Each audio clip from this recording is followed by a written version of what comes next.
अस्सलामुअलैकुम guys, welcome to our YouTube channel Mango Explorer. आज हम आपके लिए जिस गाड़ी का रिव्यू लेके आए हैं वो है Toyota Yaris 1.5 ATMX top of the line variant. तो गाइस आए हम आपको इसके ऑनर से मिलवाते हैं जो कि हैं सुमैर शेख, मेरे बहुत अच्छे दोस्त हैं, बचपन के दोस्त हैं। तो इन्होंने अभी यारिस ली तो हमने सोचा क्यों ना इनकी गाड़ी का रिव्यू किया जाए। तो अभी आपको ये बताएंगे गाड़ी की फ्रंट लुक के बारे में। तो शुरू करें भाई मेरे। जी गाइस, शुरू करते हैं इसके फ्रंट से। सबसे पहले जो इसकी हेडलाइट्स है ना वो काफ़ी अपीलिंग मुझे लगी थी। इसकी हेडलाइट यहाँ से स्टार्ट होके फेंडर तक जा रही है जो कि इसको बहुत एक एग्रेसिव लुक देती है। आप अगर साइड में भी दिखा सकें। और क्योंकि ये top of the line variant है इसलिए इसके अंदर फॉग लैम्प स्टैंडर्ड आते हैं, DRLs स्टैंडर्ड आते हैं, ठीक है। हेलोजन हेडलैम्प्स के साथ आती है ओरिजिनली। ये मैंने खुद से इसमें बाद में HIDs इंस्टॉल करवाई थी।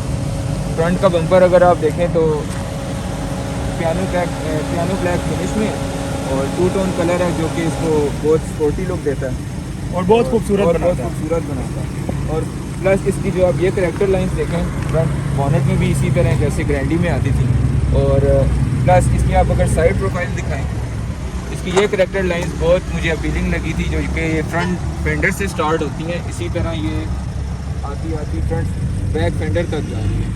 इसके साथ ये क्रोम के हैंडल्स आते हैं ATVX वर्जन में, ये लोअर वर्जन में नहीं आते। सुमैर भाई मुझे ये बताएं कि इसके अंदर ये जो क्रोम हैंडल्स हैं ये 1.3 वेरिएंट में आई थिंक तो नहीं आते। नहीं, ये सिर्फ top of the line variant में आते हैं जो कि काफ़ी खूबसूरत है देखने में। इसके साथ साथ इसमें स्मार्ट एंट्री का फंक्शन आता है। स्मार्ट एंट्री, बिल्कुल ये बटन इधर आपका व्यूअर्स बस आपके पॉकेट में ये स्मार्ट एंट्री का बटन है। बटन प्रेस करें और आपको एंट्री। सो गाइस अगर आप इसकी लेग स्पेस देखें तो मेरे ख्याल से पीछे अगर बंदा कोई बैठा हुआ है तो उसकी लेग स्पेस बहुत ही उसके लिए कंफर्टेबल है। और अगर आप ऊपर से मैं आपको दिखा सकूं तो अगर 6 फुट का भी बंदा है तो वो इजीली बैठ सकेगा।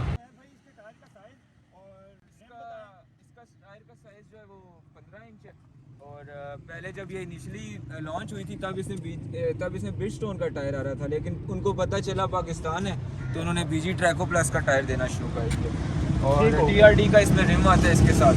अच्छा, इसके क्योंकि ये रिम भी सिर्फ top of the line variant में आता है, लोअर वर्जन में सिर्फ व्हील कप्स आ रहे हैं। अच्छा, इसके अंदर रिट्रैक्टेबल मिरर्स नहीं है। हाँ, इसके अंदर मैं रिट्रैक्टेबल मिरर्स मिस करता हूँ बहुत ज़्यादा। क्रूज कंट्रोल भी और नहीं है। क्रूज कंट्रोल भी नहीं है। मैंने पार्क से क्रूज कंट्रोल ऑर्डर तो किया लेकिन मुझे कोई रिलायबल इलेक्ट्रीशियन नहीं मिल रहा इस्लामाबाद में जिससे मैं वो इंस्टॉलेशन करवा सकूँ। सो गाइस अब हम आपको आए इसकी बैक लाइट्स की तरफ लेकर चलते हैं। बैक लाइट्स का भी फ्रंट लाइट्स वाला सीन है ब्रदर। यहाँ से बैक फेंडर से स्टार्ट होती है और ये यहाँ तक आती है। प्लस इसके ट्रंक पे इन्होंने ये क्रोम की गार्निश दी हुई है एक। और एक चीज़ मुझे अच्छी लगी थी, इसका ट्रंक ओपनर बटन इन्होंने दिया। आप जस्ट आए, आपके पास कीज़ होनी चाहिए पॉकेट में। और ये इंसुलेशन शीट भी बाय डिफ़ॉल्ट है, कंपनी ने दी है इस दफ़ा। लाइट्स के बाद अभी आएंगे हम इसके ट्रंक की स्पेस के अंदर। तो ट्रंक की अगर स्पेस देखी जाए तो मेरे ख्याल से पिछले जो मॉडल थे इसके GLI और XLI उसी जितनी इसकी स्पेस है और बड़ी खूबसूरत। और इसकी एक चीज़ मुझे बड़ी खूबसूरत लगी है जो कि मैं सुमैर भाई को पहले भी पिछले दिनों बता रहा था कि अगर इसके अंदर कोई चीज़ लेके जानी हो तो इसका जो यहाँ से स्पेस है ना इसकी ट्रंक की और नीचे बम्पर तक की एंट्री बहुत अच्छी है। आपका हेड नहीं टकराता, नहीं तो पुरानी गाड़ियों में आपका हेड टकराता था। अंदर तो जगह ट्रंक में अगर एंटर करना बहुत मुश्किल होता है। एंटर करना जो चीज़ है ना वो बहुत इजी हो जाता है। प्लस इसमें इन्होंने टायर दिए हैं, ये टूल किट दी है बेसिक सी टूल किट दी है। और ये स्टेपनी चेक करें, इसकी स्पेयर टायर है। स्पेयर टायर है। इसके अंदर अलॉय रिम नहीं दिया लेकिन इसके अंदर ये बड़ा खूबसूरत है। सिंपल टायर दिया है इन्होंने, सिंपल टायर। ये भी BG ट्रैको प्लस का टायर है। आए अब हम आपको इसका अंदर से ये थी अभी बाहर से इसका रिव्यू और आए अब आपको इसका अंदर से रिव्यू देते हैं।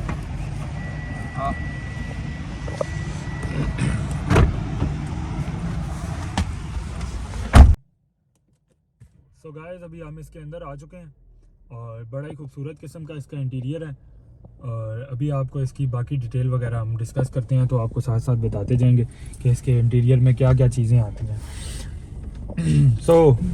सुमैर भाई आप बताएं व्यूअर्स को कि आपको इसका इंटीरियर, जब आपने फर्स्ट टाइम आप इसके अंदर बैठे थे, आपको इसका इंटीरियर कैसा लगा as compare to City? I think you drove City. Yes, you are right brother. मेरे पास इससे पहले 1.5 लीटर एस्पायर वेरिएंट था होंडा सिटी। ओके। तो उससे मुझे एक ही शिकायत थी, that was not a really bad car, अच्छी गाड़ी है, लेकिन उससे मुझे एक शिकायत थी वो बम्प्स पे ना लगती बहुत है। और हमारे इधर बैरिया टाउन में जगह जगह ब्रेकर्स हैं, यू नो, तो उसमें हाँ। अगर आप 4 to 5 पर्सन बैठे कुछ ना लगे, वो उसका फ्लोर नीचे टकरा जाता था।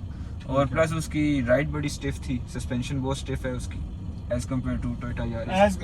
टोयोटा आपको पता है मेड फॉर पाकिस्तान है, गाँव में हर जगह चलती है। हाँ, वैसे भी ये जो है होंडा वगैरह की मैंने बेशतर लोगों से सुना है कि होंडा की जो है वो सस्पेंशन जो है as compare to Toyota yes काफी स्टिफ है। सो गाइस अभी हम आपको इसका इंटीरियर चेक कराते हैं। और सबसे बड़ी खूबसूरत चीज़ जो मुझे लगी है वो लगी है मुझे इसका इंटीरियर, जो कि बड़ा ही खूबसूरत किस्म का इंटीरियर इन्होंने दिया है। इनके जो प्रीवियस वर्जन थे XLI और GLI, उसके अंदर इतना खूबसूरत मेरे ख्याल से इंटीरियर नहीं था जितना इसके अंदर खूबसूरत इंटीरियर दिया। और अगर आप इसका मीटर देखें तो सुमेर भाई हमें व्यूअर्स को कुछ इसके मीटर के बारे में। जी ब्रदर, इसका जो मीटर है वो ऑप्टीट्रॉन मीटर है, प्लस इसमें MI डिस्प्ले आता है जो कि आपको फ्यूल एवरेज, आपका करंट डिस्टेंस टाइम, कितने किलोमीटर्स आप पॉइंट A से पॉइंट B तक में आपने कितने टाइम में कवर किया, ये सारी इन्फॉर्मेशन देता है। और काफ़ी हेल्पफुल है मेरे ख्याल से ये पर ट्रिप भी एवरेज देता है। और पर ट्रिप भी एवरेज देता है, सेविंग्स आपको करके दिखाता है। प्लस अगर आपको कैमरामैन दिखा सके तो मैं आपको दिखाऊँ, ये इसमें देखें सिंप्लीफाइड व्यू ये इस तरह आ जाता है। इसका PM आउटसाइड टेम्परेचर दिखाता है, ये रे रैंकिंग बताता है कि आपने सबसे अच्छी एवरेज कितने पे ली है। ये देखें फर्स्ट सेकंड थर्ड रैंक कर देता है, आपको ड्राइविंग हैबिट्स अपनी पता चलती रहती हैं अगर आप इसको रिव्यू करें तो। प्लस इसमें पास रिकॉर्ड भी आता है, मंथ का एक पूरे मंथ का पास रिकॉर्ड भी देता है, ये जैसे कि आपको जुलाई से लेके अक्टूबर तक दे रहा है। काफ़ी हेल्पफुल है। ओके। और इसका डिजिटल स्पीड मीटर भी हो जाता है जैसे कि अभी हो चुका है। आप अगर व्यूवर्स को दिखा सकें, ये 0 किलोमीटर पर आवर आ गया। और अगर मैं इसको दोबारा ऐसे करूंगा तो ये आपको दोबारा ड्राइविंग इंफॉर्मेशन देगा। ओके। सो आप इसके म्यूजिक के बारे में हमें कुछ व्यूअर्स को बताएंगे कि इसके म्यूजिक क्वालिटी कैसी है as compare to City. You drove City for last couple of months, I know that. So आप मुझे ये बताएं कि सिटी के स्पीकर्स और इसके स्पीकर्स में क्या डिफरेंस आपको फील होता है? जी brother, to be very honest इतना ज़्यादा फ़र्क नहीं है। मुझे पर्सनली सिटी के जो स्पीकर्स की आवाज़ थी वो थोड़ी ज़्यादा अच्छी लगती थी कंपैरेटिवली। इसमें भी 4 स्पीकर्स आते हैं, उसमें भी 4 स्पीकर्स आते हैं, 2 अगले डोर्स में है, 2 रेयर डोर्स में है। ठीक। और इसके अलावा साउंड क्वालिटी ठीक है। इसमें ये 3.5 इंचेस की आई थिंक ये डिस्प्ले सा इन्होंने दिया है।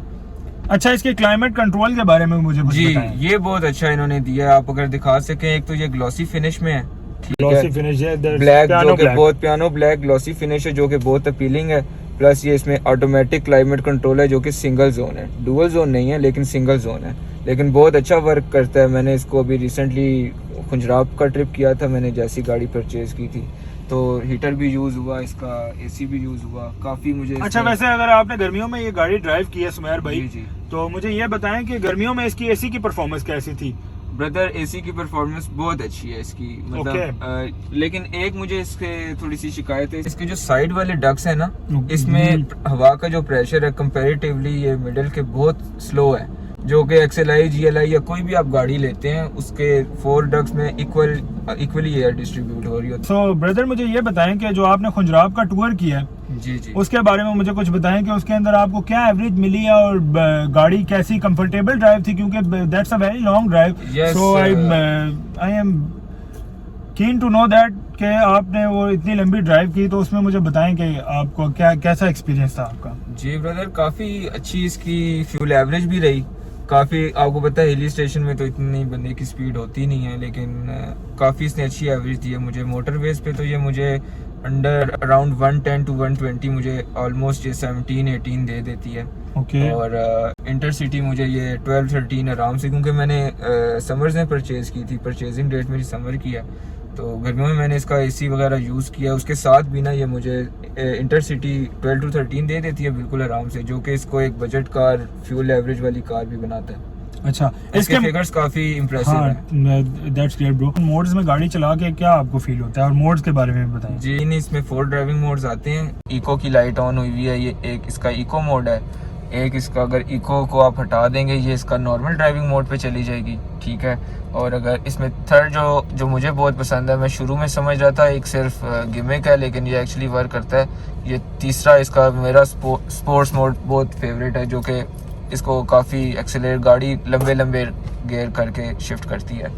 जो कि इसका ये देखिए आप, ये इसका हो जाता है ट्रिप्ट्रॉनिक। मीटर में अब आप दिखा सकें, ये M1 लिखा गया, इसमें 7 स्पीड फॉरवर्ड गियर बॉक्स आता है M1 to M7, और जो कि बहुत ही इजी है, इसकी मनूवरिंग बहुत अच्छी है, मज़ा आता है अच्छा।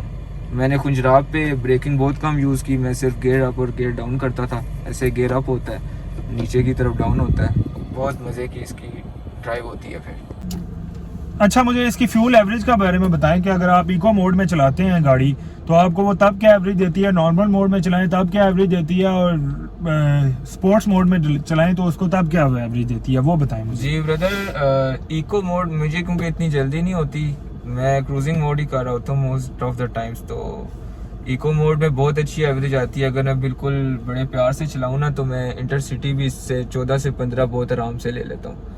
और फिर आ जाते हैं नॉर्मल मोड की तरफ। नॉर्मल मोड में अगर आप ट्रैफिक में फंस रहे हैं, स्टक हैं, रश है, तो इसकी एवरेज 1-1.5 किलोमीटर का डिफरेंस आता होगा, इतना ज़्यादा नहीं आता।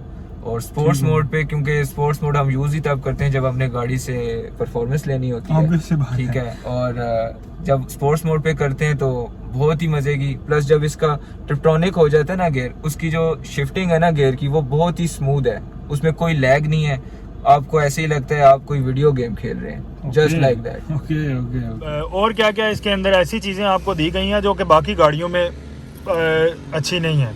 जी ब्रदर, ये इसका देखें आप, सनवाइजर में टिकट होल्डर दिया हुआ है, यूटिलिटीज़ में वैनिटी मिरर इसके बोथ साइड्स पे अगर आप दिखा सकें, दोनों साइड पे आते हैं। लाइट इसके साथ नहीं आती, अगर लाइट आ जाती तो ज़्यादा अच्छा हो जाता, लेकिन यहाँ पे दोनों साइड्स पे रीडिंग लाइट्स दी गई हैं, पीछे रूफ में भी रीडिंग लाइट दी गई है। ऐसा लगता नहीं है कि जो मिसिंग है, ये चार्जिंग के लिए यहाँ पे भी एक डॉग दी हुई है, प्लस पैसेंजर्स के लिए भी पीछे 2 डॉग्स अवेलेबल है। सो गाइज, कैसा लगा आपको रिव्यू ज़रूर बताइएगा, और मेरे ख्याल में तो ये सबसे बेस्ट ऑनर रिव्यू होगा यारिस का इंशाल्लाह। तो वीडियो के एंड में कमेंट ज़रूर कीजिएगा और ज़रूर बताइएगा कि आपको यारिस का ऑनर रिव्यू हमारा कैसा लगा, और चैनल को सब्सक्राइब करना ना भूलिएगा। तब तक के लिए इजाज़त दीजिए। अल्लाह हाफ़िज़।